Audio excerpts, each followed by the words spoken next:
So I wanted to ask you about just Biden's debate performance. How do you think he did? How do you rate the performance? I mean, when it comes to a debate, it's between two people, right? And I think that there was no question that he outperformed Donald Trump in every class and category, because Trump just melted on stage. He just had no cohesive argument to say about anything. And not only that, but I'm going to go with the guy who's not a white supremacist. What did you think about that moment? Because conservatives are saying that Biden wasn't asked to denounce Antifa, but Trump was asked about the white supremacist side. What do you think about that? Well, Trump aspect? specifically name-checked the Proud Boys. He specifically name-checked an actual white supremacist organization. And I can guarantee you that, first of all, Biden has denounced this violence on numerous occasions, and Trump has a habit of encouraging his white supremacist brethren. So, of course, this is going to be an issue where Trump has to be asked about this because he is not clear. And in fact, the few actions that he has taken, he's been encouraging of violent neo-Nazis. And the Green New Deal, he distanced himself from it. Yeah. You tweeted about it. You were saying that's no surprise. What do you think about where we're at with the Green New Deal versus the Biden plan?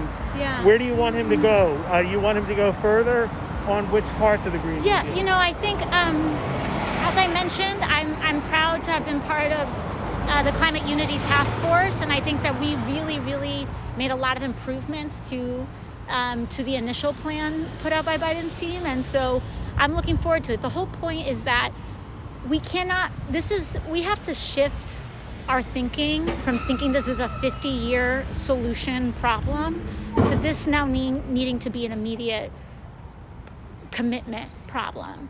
And it's not just about wildfires in California. It's wildfires in California. It's hurricanes that are battering our coasts. It's droughts. It's floods in the Midwest.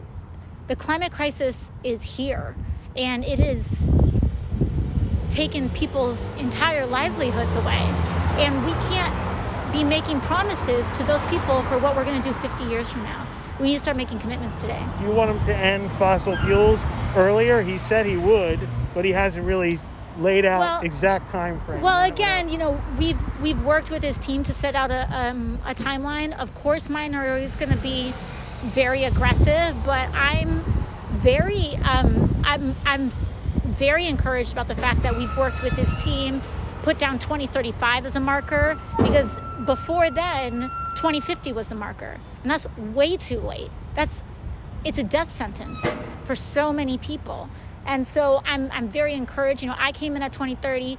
He's coming in at 2035 on some of our pegs, not necessarily for the phasing out of all fossil fuels, but for us to make very strong strides towards carbon neutrality. So and net zero. So I'm thankful for that.